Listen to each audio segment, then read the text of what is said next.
함께 기도하심으로 2월 13일 화요일 매일 예배 시작하겠습니다. 기도합니다. 거룩하시고 위대하신 하나님 아버지, 하나님의 높으신 이름을 찬양하고 경배합니다. 오늘도 하나님께서 우리로 하여금 말씀의 귀한 은혜 주실 줄로 믿습니다. 매일 예배 그렇습니다. 우리의 삶이 매일매일 하나님께 올려드리는 예배가 될 수 있기를 원합니다. 하나님께서 말씀을 통한 은혜가 충만케 허락하시고 또 이 예배의 자리를 사모하여 나오는 주님의 귀한 백성들 가운데, 주님의 자녀들 가운데 하나님께서 말씀을 통한 놀라운 역사와 은혜를 주님께서 부어주시옵소서. 아버지, 사랑하는 우리 중앙교회를 위해서 기도합니다. 우리 교회가 정말 영혼 구원의 선봉장이 되게 하시고 복음 전파의 전진기지가 되게 하여 주시옵소서. 죽어진 영혼, 목마른 영혼, 잠자는 영혼을 정말 흔들어 깨울 수 있는 그러한 전도 중심의, 선교 중심의 교회가 되게 하여 주시옵소서. 아버지, 우리 교회를 통하여서 많은 사람들이 예수 안에 있는 소망을 발견하게 하시고 그리하여서 주님께 칭찬받는 우리 교회가 될 수 있도록 하나님 은혜 베풀어 주시옵소서. 아버지, 저희가 또한 이러한 전도의 또 선도의 방편으로 우리에게 귀한 인도 단기 선교를 허락하시니 감사합니다. 하나님께서 아버지 인도 단기 선교팀 가운데 은혜 위에 은혜를 도와주시옵시고 모든 일정들 가운데 하나님께서 안전과 또 하나님의 은혜 가운데 이들을 보호하여 주시옵소서. 그리하여서 하나님의 말씀이 선포되어질 때에 놀라운 역사가 있게 하시고 하나님의 영혼 구원이 정말 그들의 두 눈을 통하여서 증거되게 하시고 아버지, 또한 우리가 나중에 돌아와서 귀한 은혜를 나눌 때에 아버지 복음의 놀라운 은혜가 우리 모든 성도님들에게도 충만하게 임할 수 있는 귀한 축복의 천국 잔치가 될 수 있도록 하나님 함께하여 주시옵소서. 하나님, 우리 교회 가운데 주님께서 귀한 섬기는 일꾼들을 주시니 감사합니다. 아버지, 보이는 곳에서 또한 보이지 않는 곳에서 열심히 수고하고 애쓰는 아버지 주님의 백성들 가운데 아버지 아름다운 은혜의 손길들을 위해서 기도하오니 눈물로 뿌린 씨앗들이 정말 30배, 60배, 100배의 결실을 맺게 허락하여 주시옵시고 아름다운 섬김을 통하여서 우리 교회가 더욱 든든히 서게 하시고 정말 하나님께서 원하시는 아름다운 사랑과 섬김이 가득한 우리 교회가 되게 허락하여 주시옵소서. 오늘도 하나님께 나아갑니다. 이 예배의 자리가 우리에게 정말 기쁨의 자리가 될 수 있도록 도와주시고 특별히 몸이 아프고 또 여러 가지 근심과 걱정과 문제 가운데 우리의 삶이 짓눌려 있지만 하나님 말씀을 통하여서 우리의 삶이 회복되고 변화되고 치유되는 놀라운 역사가 있게 허락하여 주시옵소서. 오늘도 우리에게 주신 말씀의 은혜를 우리가 기대하며 나아갑니다. 하나님 함께하여 주시길 간절히 바라오며 이 모든 말씀 예수님의 이름으로 기도하옵나이다. 아멘. 찬송가 252장 함께 하시겠습니다.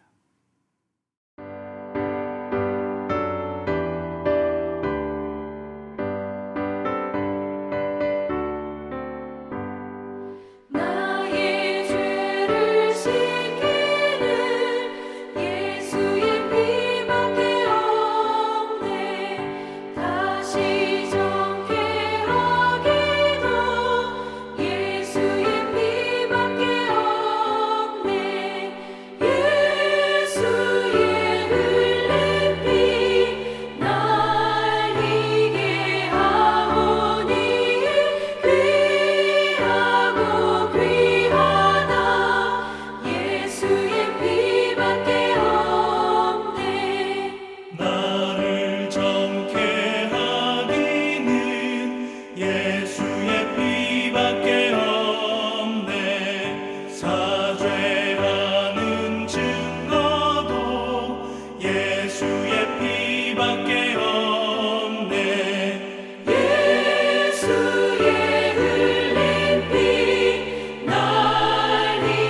오늘 하나님께서 주시는 말씀은 마가복음 14장 22절부터 31절까지의 말씀입니다. 성경이 있으신 분들은 함께 말씀을 읽도록 하겠습니다. 함께 봅니다. 그들이 먹을 때에 예수께서 떡을 가지사 축복하시고 떼어 제자들에게 주시며 이르시되 받으라 이것은 내 몸이니라 하시고 또 잔을 가지사 감사기도 하시고 그들에게 주시니 다 이를 마시매 이르시되 이것은 많은 사람을 위하여 흘리는 나의 피 곧 언약의 피니라. 진실로 너희에게 이르노니 내가 포도나무에서 난 것을 하나님 나라에서 새 것으로 마시는 날까지 다시 마시지 아니하리라 하시니라. 이에 그들이 찬미하고 감람산으로 가니라. 예수께서 제자들에게 이르시되 너희가 다 나를 버릴 것이라. 이는 기록된 바 내가 목자를 치리니 양들이 흩어지리라 하였음이니라. 그러나 내가 살아난 후에 너희보다 먼저 갈릴리로 가리라. 베드로가 여짜오되 다 버릴지라도 나는 그리하지 않겠나이다. 예수께서 이르시되 내가 진실로 내게 이르노니 오늘 이 밤 닭이 2번 울기 전에 내가 3번 나를 부인하리라.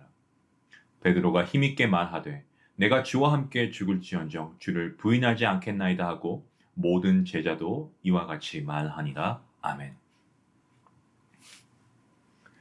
우리 주님께서는 마지막 저녁 식사를 나누시면서 빵을 가지고 축복하신 다음에 예수님의 제자들에게 나누어 주십니다. 그런데 떡을 떼어 주시면서 제자들에게 주시는 예수님의 말씀이 이 뜻밖의 말씀입니다.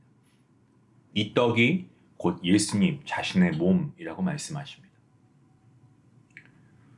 신약 성경 요한복음 1장에 보시면 태초에 말씀에 계셨고 이 말씀으로 세상이 지어졌는데 그 말씀이 육신이 되어서 이 땅에 오신 분이 바로 예수님이시다라고 말씀하고 있습니다.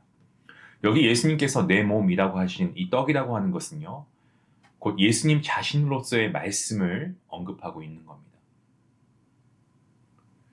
우리는 우리가 하는 말로 자신을 드러냅니다. 마찬가지로 우리는 말씀을 통해서 예수님을 알게 되고 예수님을 깨닫게 됩니다. 무슨 말입니까? 말씀에 따르는 것이 곧 예수님을 따르는 것이 됩니다. 때문에 우리가 오늘 먹어야 할 떡은 다름 아닌 예수님의 몸된 말씀입니다.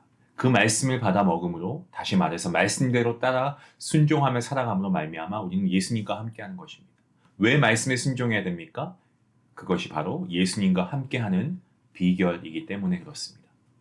왜 날마다 말씀을 받아 먹어야 합니까? 말씀을 통해서 예수님을 깨닫게 되고 예수님의 마음을 우리가 헤아릴 수 있기 때문입니다. 그런데 그 말씀을 누구로부터 받아야 되냐라고 하면 바로 예수님께로부터이죠. 다시 말씀드리면 예수님께서 세우신 주의 종들을 통해 말씀을 받아야 하고 예수님께서 보내신 다른 보혜사, 곧 성령님께서 우리에게 주시는 말씀을 받아야 합니다. 예수님을 떠나 다른 데로부터 오는 것은 결코 말씀일 수가 없습니다. 그것은 사단으로 말미암는 거짓 속임수에 불과한 것이죠. 그리고 모든 말씀이 성령의 감동하심을 받은 사람들에 의해서 기록되었던 것처럼 말씀을 받을 때도 이 성령님의 감동 안에서 받아야 합니다. 그렇다면 내 뜻대로 말씀을 취사 선택해도 되는 것이 아닙니다. 예수님께서는 말씀에 1.1획도 더하거나 제하지 말라고 말씀하셨습니다. 그러니까 말씀의 감동과 또 말씀의 능력을 그 어떤 것으로도 막거나 제한하지 말아야 하겠습니다. 또 한 가지 이것을 내 몸이라고 하신 이유가 있습니다. 그것은 예수님께서 우리를 위한 희생 제물이시다라는 것을 말씀하고 계십니다.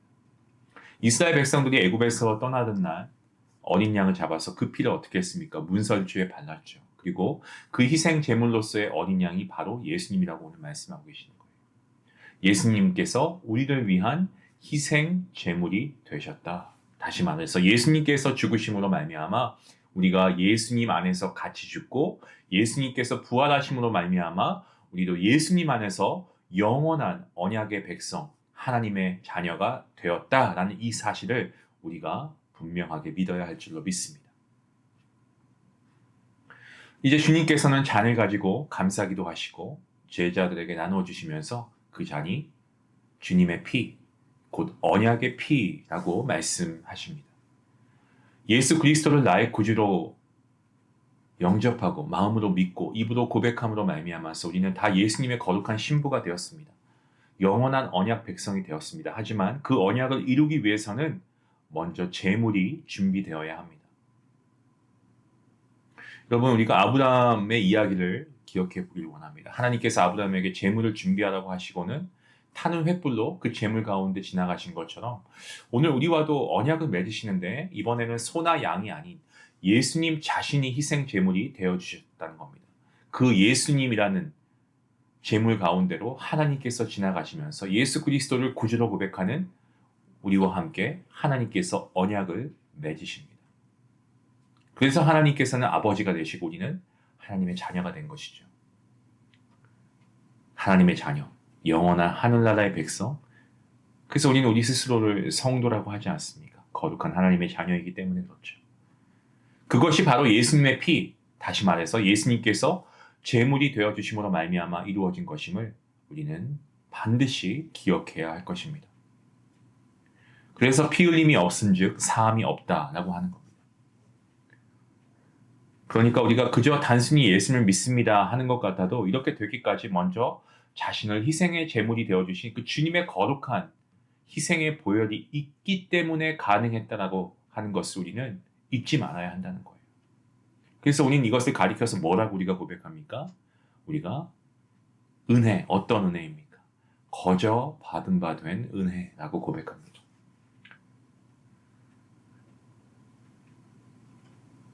주님께서 몸소 어린 양이 되어주심으로 피를 흘려주시고 보혈 흘려주시고 그 보혈을 우리 마음의 문설주에 발라주셨습니다. 그래서 정말 죽음의 재앙이 우리를 뛰어넘은 것이죠. 때문에 우리가 하나님 나라의 백성으로 온전히 살 수 있게 된 것입니다. 하나님의 거저 주신 은혜인 겁니다. 따라서 이 떡을 먹고 그리고 이 잔을 마실 때마다 주님께서는 뭐라고 말씀하십니까? 나를 기억하고 기념하라 라고 말씀하십니다. 그 말씀이 어떠한 것을 의미합니까? 저와 여러분 모두가 주님의 신부이고 거룩한 하나님의 백성이다라는 것을 항상 매 순간 기억하라는 말씀입니다. 동시에 이것을 위해서 주님께서 자신의 목숨까지 주셨음을 그리고 보혈 흘려주셨음을 항상 마음에 새기고 있으라는 말씀입니다. 그렇다면 우리가 할 수 있는 것은 뭐겠습니까? 우리가 항상 이 사실을 마음에 새기고 있으면 우리 안에는 감사가 끊일 수가 없죠. 그저 감사하는 것뿐이고 나에게 맡겨주신 그 직임대로 우리가 충성을 다해야 할 줄로 믿습니다. 오늘 본문 27절 말씀에서 주님께서는 이윽고 이 말씀하십니다. 너희가 다 나를 버릴 것이다 라고 말씀하십니다. 예수님께서 이 말씀하실 때 제자들의 반응이 어떻습니까? 먼저 베드로, 그는 어부였고 굉장히 그의 혈기는 다혈질이었습니다. 그래서 다혈질의 대명사 이 베드로가 그 이야기를 듣고 가만히 있지 않죠. 뭐라고 외칩니까? 다 버린다고 해도 저는 그렇게 않겠습니다. 저는 그렇게 하지 않습니다, 주님. 사실 이것은 베드로의 다짐이기도 하고요. 베드로의 어떤 변함없는 마음이기도 합니다. 베드로 어떻습니까? 그는 주님을 따르게 된 첫날부터 시작해서 지금까지 한 번도 주님을 버린다는 생각을 해본 적이 없습니다. 그런데 주님께서 너희가 다 나를 버릴 것이다 라고 하니까 이게 베드로 입장에서는 굉장히 아니 이게 무슨 말씀이신가 라는 생각이 들지 않았을까요? 그래서 그가 자신 있게 항변을 하는 겁니다. 하지만 주님께서는 이러한 베드로의 답변을 들으시고 뭐라고 말씀하십니까? 오늘 이 밤에 닭이 2번 울기 전에 너가 나를 3번 부인할 것이다 라고 말씀하십니다. 마음의 다짐이 있지만 그럼에도 불구하고 현실이라고 하는 벽에 부딪힐 때는 달라진다는 겁니다. 그것도 아주 구체적으로 말씀하시죠. 오늘 이 밤 닭이 2번 울기 전에 너가 나를 3번 부인하게 될 것이다 라고 말씀하십니다. 이에 다혈질 베드로가 다시 얘기합니다. 내가 주님과 함께 죽는 한이 있어도 주님 저는 절대 주님을 부인하지 않겠습니다. 베드로뿐만이 아니고 이런 마음은 모든 제자들도 동일하게 고백하고 있습니다. 한 사람 예수님을 팔겠다고 다짐한 가룟 유다 빼놓고는 모두의 말이 다 동일했습니다. 내가 주님과 함께 죽을지언정 주를 부인하지 않겠습니다. 그건 누구든지 다 마찬가지입니다. 주님의 말씀처럼 살고자 다짐하지 않은 사람이 여러분 누가 있겠습니까?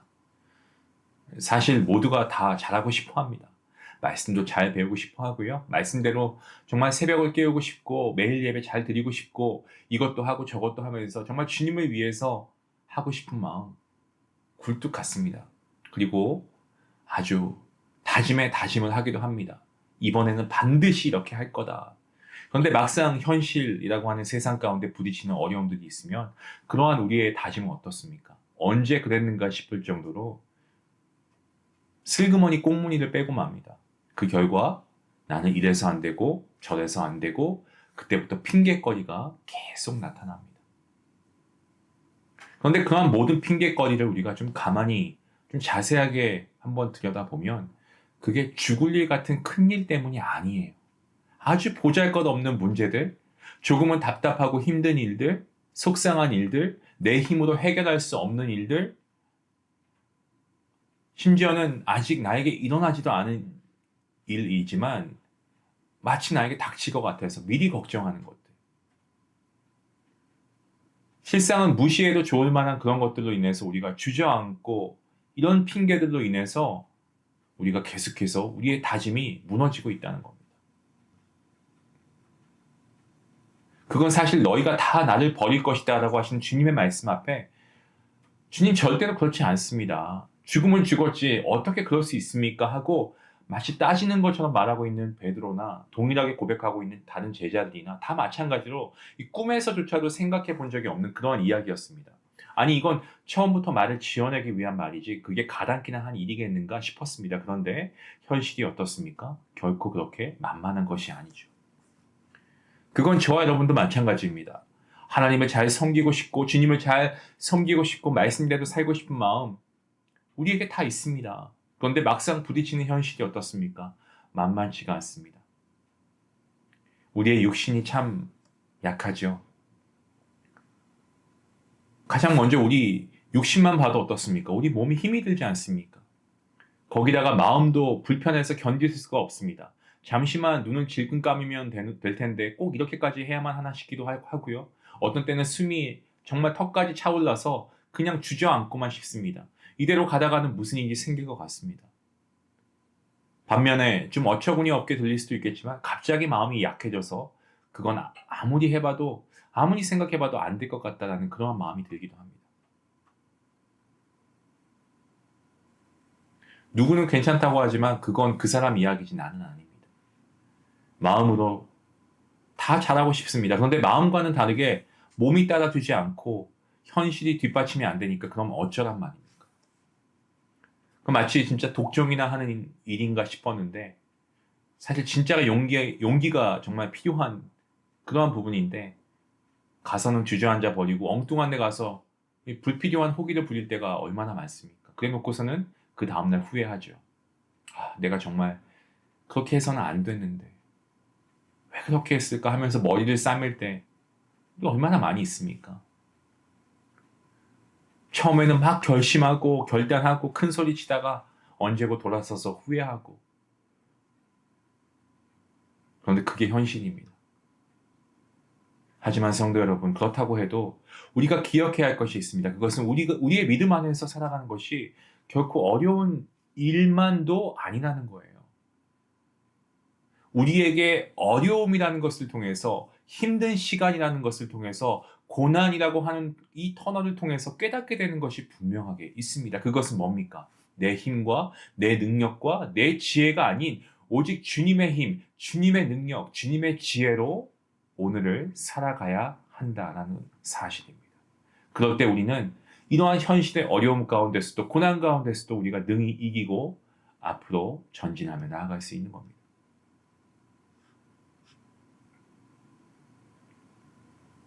실패는 성공의 어머니라는 말이 있지 않습니까? 이처럼 우리에게 닥친 어려움들이 우리를 굳세게 강하게 세워나가는 하나님의 도구가 된다는 사실을 믿으시길 바랍니다. 자, 그렇다면 이제 저와 여러분의 태도를 바꾸어야 하겠죠.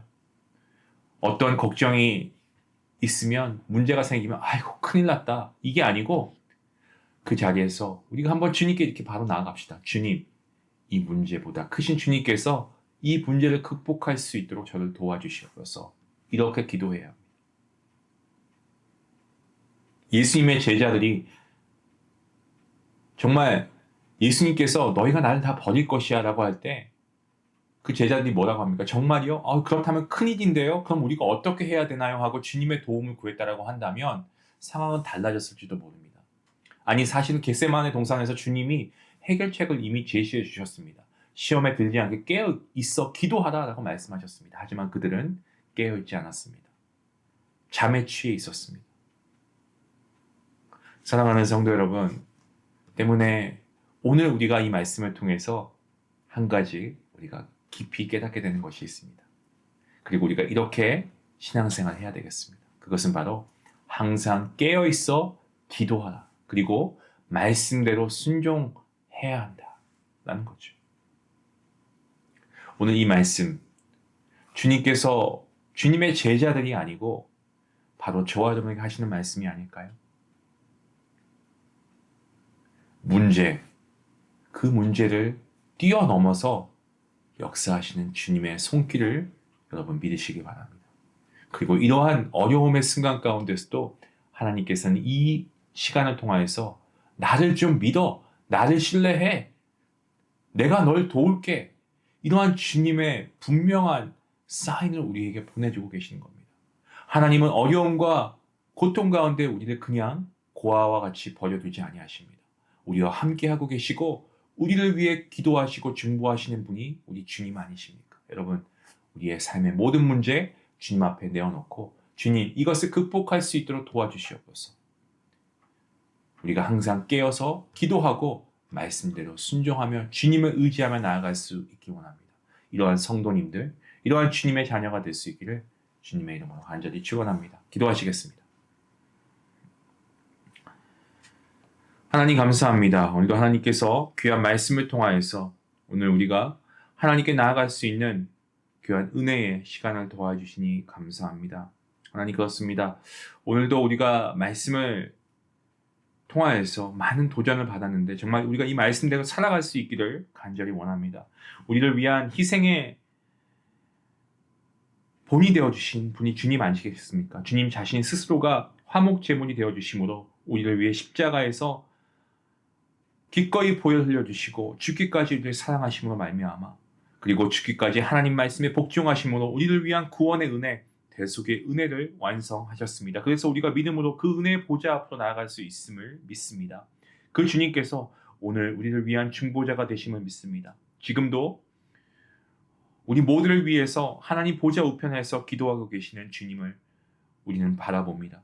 그 주님의 은혜를 힘입어서 오늘 우리가 부딪히는 현실 가운데 좌절하는 자가 되는 것이 아니고 주저하는 자가 아니고 스스로 정말 우리가 모든 소망을 다 내려놓는 그러한 자가 아니고 실패와 고통과 어려움이라고 하는 이 시간을 거울 삼아서 더욱 주님을 굳건히 의지하며 우리가 결국에는 승리하며 일어서는 하나님의 귀한 자녀들 다 될 수 있도록 하나님 축복하여 주시옵소서. 감사하며 예수님의 이름으로 기도하옵나이다. 아멘. 오늘 말씀 생각하시면서 여러분 깨어있어 기도하십시오. 하나님 말씀에 순종하시고 하나님만 의지하십시오. 문제보다 크신 우리 주님이십니다. 오늘 말씀 생각하시면서 함께 기도하시겠습니다.